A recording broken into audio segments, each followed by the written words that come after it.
Hello friends, मैं हूं doctor Liaquat Ali Mansuri. YouTube पर मेरे न्यूरो पॉइंट चैनल पर आपका स्वागत है।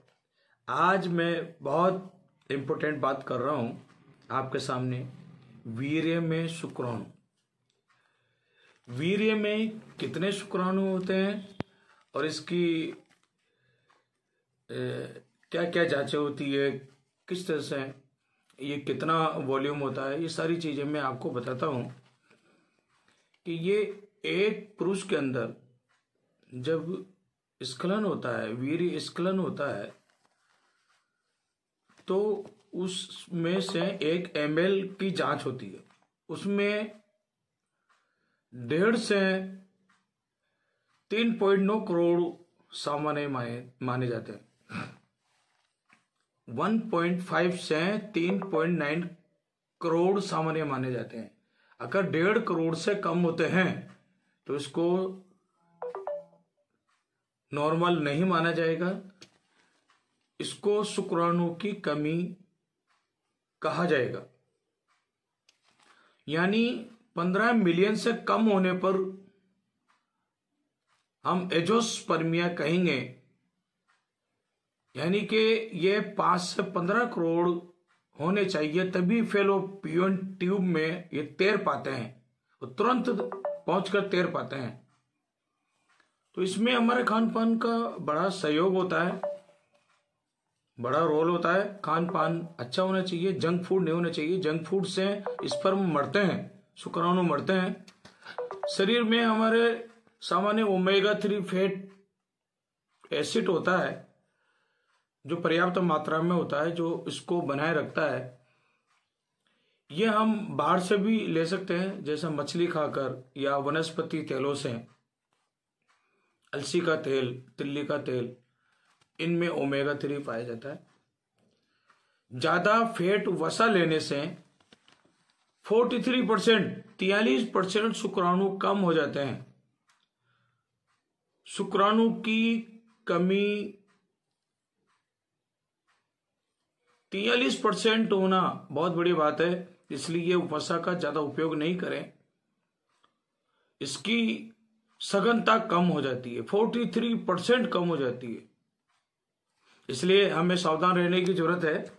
एक तो टाइट अंडरवियर नहीं पहने, सेक्स में किसी तरह का इन्फेक्शन नहीं होना चाहिए, और एल्कोहल का प्रयोग, शराब का प्रयोग बंद कर देना चाहिए। इससे टेस्टोस्टेरोन हार्मोन कम बनता है।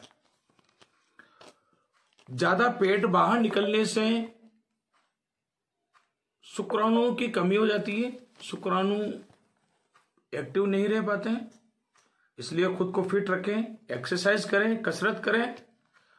नींद 7 से 8 घंटे लेना चाहिए। अगर 6 घंटे से कम नींद होती है, 6 घंटे से कम सोते हो, तो स्पर्म, शुक्राणु 31% कम होने के चांस रहते हैं। और गर्म पानी पीने और गर्म पानी नहाने से स्पर्म मरते हैं।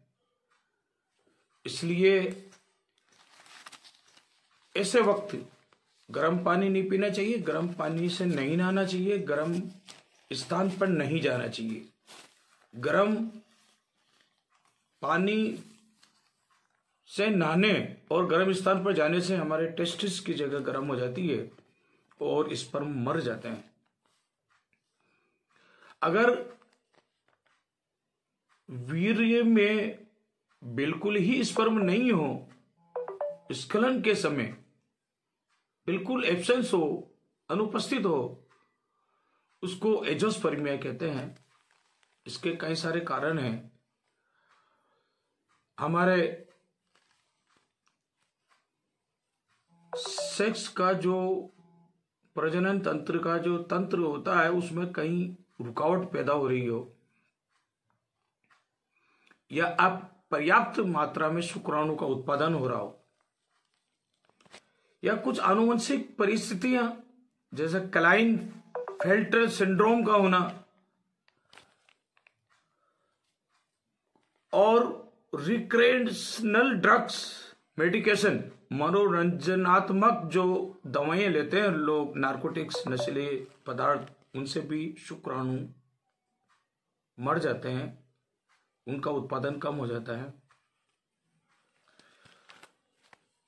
कई बार शरीर के अंदर असामान्यता होती है, उससे भी शुक्राणु कम होते हैं या प्रोडक्शन कम होता है।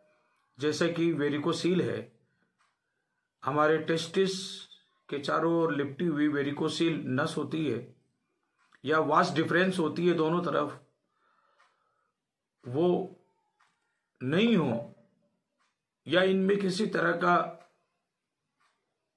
ऑब्स्ट्रक्शन, रुकावट हो, स्पर्म में किसी तरह की बीमारी हो या रेट्रोग्रेड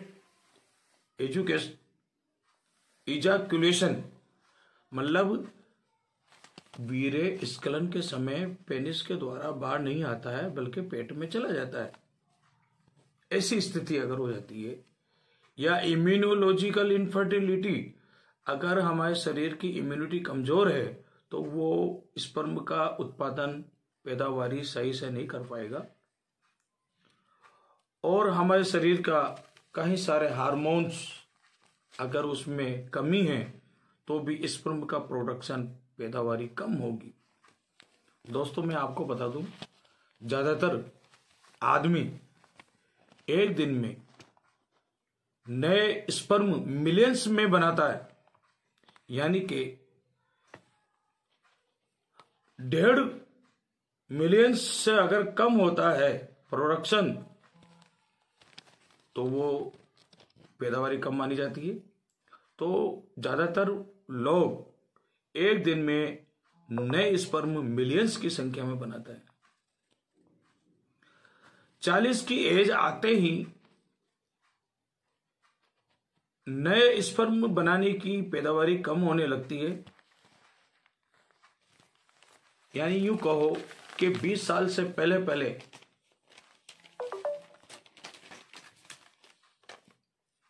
प्रोडक्शन बहुत ज्यादा होता है और 20 साल के बाद कम होते होते 80 तक बिल्कुल बंद हो जाते हैं।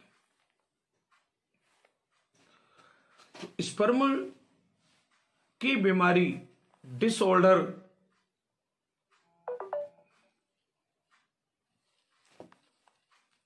दोस्तों ये इनफर्टिलिटी के कारण बताया मैंने।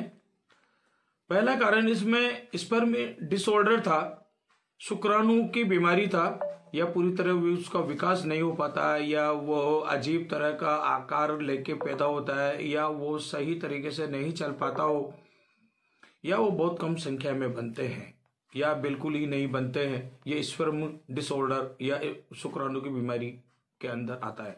दूसरा कारण है वेरिकोसील। आपको मैंने बताया वेरिकोसील ये स्क्रोटम के अंदर वेरिकोस नस होती है, उसमें सूजन आ जाती है। ज्यादातर ये 16% लोगों में पाया जाता है। यह भी इनफर्टिलिटी का कारण है। प्रॉपर खून सप्लाई नहीं होती है, उससे स्क्रोटम गर्म रहता है और शुक्राणु गर्मी से मर जाते हैं। रेट्रोग्रेड इजैकुलेशन ये भी एक कारण है। स्खलन वीर्य का जब होता है तो वह पेनिस के द्वारा बाहर नहीं आता है, बल्कि वह लिंग से निकलने के बजाय मूत्राशय में उल्टा चला जाता है।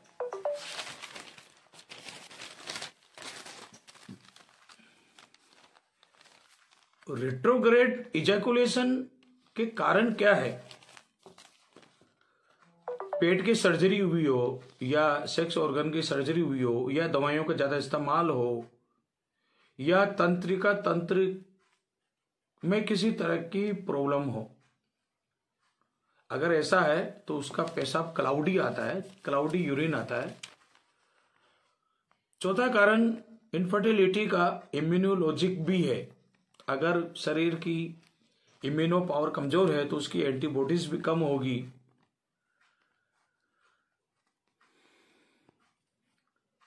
तो ऐसे में जब चोट लगती है, इंजरी होती है या सर्जरी होती है या किसी तरह का इन्फेक्शन होता है तो स्पर्म को बचा पाना मुश्किल होता है, तो उससे पैदावारी कम हो जाती है। इम्यूनिटी कम होने पर उसकी शुक्राणु की पैदावारी कम हो जाती है। पैदावारी कम होगी, इम्यूनिटी कमजोर होगी तो स्पर्म की गति, मूविंग कम होगी, उसका वर्किंग करने का तरीका कमजोर होगा और फैलोपियन ट्यूब में शीघ्र जाकर तैरेगा नहीं, फैलोपियन ट्यूब में जल्दी नहीं जा पाएगा और तैरेगा नहीं। 5वां कारण है ऑब्स्ट्रक्शन। दोस्तों, अगर बार बार सेक्स ऑर्गन में इन्फेक्शन होता है या वहां सर्जरी होती है या वहां सूजन आती है या डेवलपमेंटल डिफेक्ट्स होता है, विकास का किसी तरह बाधा होती है, तो ब्लॉकेज हो सकता है, ऑब्स्ट्रक्शन हो सकता है, रुकावट हो सकता है। स्पर्म की रुकावट होने से वो स्खलन के समय स्पर्म बाहर नहीं निकल पाते हैं, जिससे भी इनफर्टिलिटी होती है। इसके अलावा हार्मोन्स भी एक कारण है। अगर पिट्यूटरी ग्लैंड पूरी तरह से काम नहीं करती है तो टेस्टिक्स को वो पूरी तरह से हार्मोन बनाने में पर्याप्त नहीं रहती है, तो वेरी लो हार्मोन होगा, कम हार्मोन होगा तो स्पर्म भी विकास नहीं कर पाएगा। क्रोमोसोम्स में डीएनए होता है, कई बार डीएनए में चेंजेस मिलेगा या उसकी आचार संरचना में या उसकी संख्या में कमी आएगी, उससे भी शुक्राणु का कोई पार्ट गायब हो सकता है। तो ये क्रोमोसोम्स भी एक कारण है इनफर्टिलिटी का। एक मेडिकेशन, दवाइयों का प्रयोग, अगर दवाइयों का प्रयोग है तो उसकी पैदावारी कम हो जाएगी, स्पर्म की पैदावारी कम होगी, स्पर्म का कार्य प्रभावित होगा, उसका वितरण में कमी आ जाएगी। तो किन किन तरह की हम दवाइयों में शुक्राणु की कमी देख सकते हैं, वह है अर्थराइटिस की दवाइयां, डिप्रेशन अवसाद की दवाइयां, टेंशन की दवाइयां, जिसका डाइजेशन ठीक नहीं हो, डाइजेशन प्रॉब्लम हो तो उसकी दवाइयां खाता हो, या किसी तरह का इन्फेक्शन या हाई ब्लड प्रेशर होता हो या कैंसर होता हो, ऐसे में शुक्राणु की पैदावारी कम होगी। सेमन एनालिसिस में हम स्पर्म वॉल्यूम देखते हैं, स्पर्म काउंट देखते हैं, स्पर्म की कंसेंट्रेशन देखते हैं, स्पर्म की मूवमेंट मोटिलिटी देखते हैं, स्पर्म की स्ट्रक्चर देखते हैं। मतलब स्पर्म कितने वॉल्यूम में आया है, कितने काउंट, कितनी संख्या में आया है, या उसकी सांद्रता कितनी, गाढ़ापन कितना है, या वो कितना घूम सकता है, मूवमेंट कर सकता है, या उसकी संरचना किस तरह की है। अगर नॉर्मल है तो सही है, अगर वो एबनॉर्मल है तो वो गलत हो जाती है। तो इसके लिए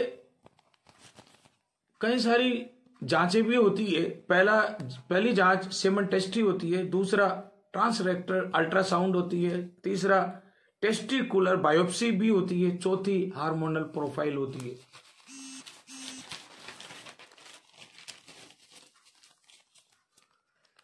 ट्रीटमेंट हमारी यूनानी थेरेपी में बहुत ही अच्छा है। हम स्पर्म की वॉल्यूम भी बढ़ा देते हैं, स्पर्म की काउंटिंग भी बढ़ा देते हैं, उसकी सांद्रता भी बढ़ा देते हैं और उसके अंदर मोटिलिटी पैदा करते हैं, और उसकी संरचना, विकसित संरचना करने में हमारी यूनानी दवाइयाँ कामयाब है। हमारे कई वीडियोस यूट्यूब पर देखे जा सकते हैं हमने ऐसे लोगों को सही किया है जिनका पेनिस भी छोटा सा था ही नहीं, बहुत छोटा सा, बहुत ही छोटा सा, और टेस्ट तो बिल्कुल ही नहीं था, ढूंढते फिरते थे। आज वो लिंग भी अच्छा है और टेस्टिस भी अच्छा है। तो हमारी यूनानी दवाइयों से ये रिजल्ट मिलते हैं। एक ड्राई इजैकुलेट भी होता है, इजैकुलेशन एंड इजैकुलेशन, सूखा स्खलन भी होता है, यानी कि वो शुक्राणु मूत्र के पेनिस के रास्ते से बाहर नहीं आकर के वो उल्टे ब्लैडर या पेट में चले जाते हैं।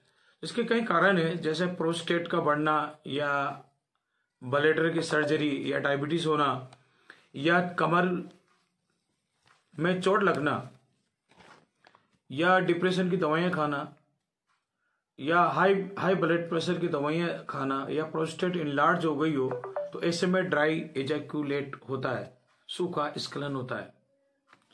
दोस्तों, रिस्क फैक्टर कुछ हैं, उनसे सावधान रहिए। स्मोकिंग नहीं करें, जर्दा नहीं खाएं, शराब नहीं पिएं, किसी तरह की नशीली दवाएं नहीं खाएं, ओवरवेट नहीं होने दें, किसी तरह का इन्फेक्शन, यौन इन्फेक्शन नहीं होने दें, या किसी तरह का पॉइजनस टॉक्सिन्स नहीं होने दें, और हीटिंग टेस्टिस की नहीं होने दें। जहां हमारे टेस्टिस है यहाँ किसी तरह की गर्मी नहीं पहुंचना चाहिए, इससे भी स्पर्म काउंटिंग कम हो जाती है।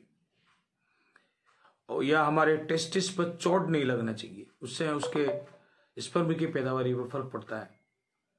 वीर्य विश्लेषण में दोस्तों हम टोटल स्पर्म काउंट करते हैं कि एक बार स्खलन में कितना उसका स्पर्म बाहर आया, तो 39 से 928 मिलियन, 39 से 928 मिलियन होना चाहिए।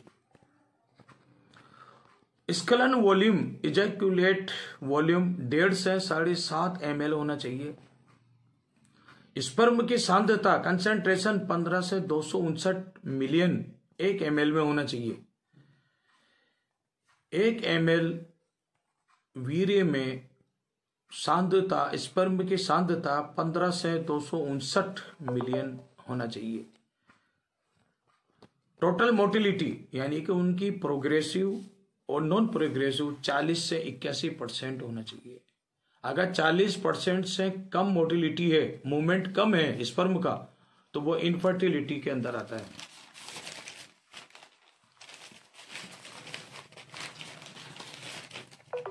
तो दोस्तों,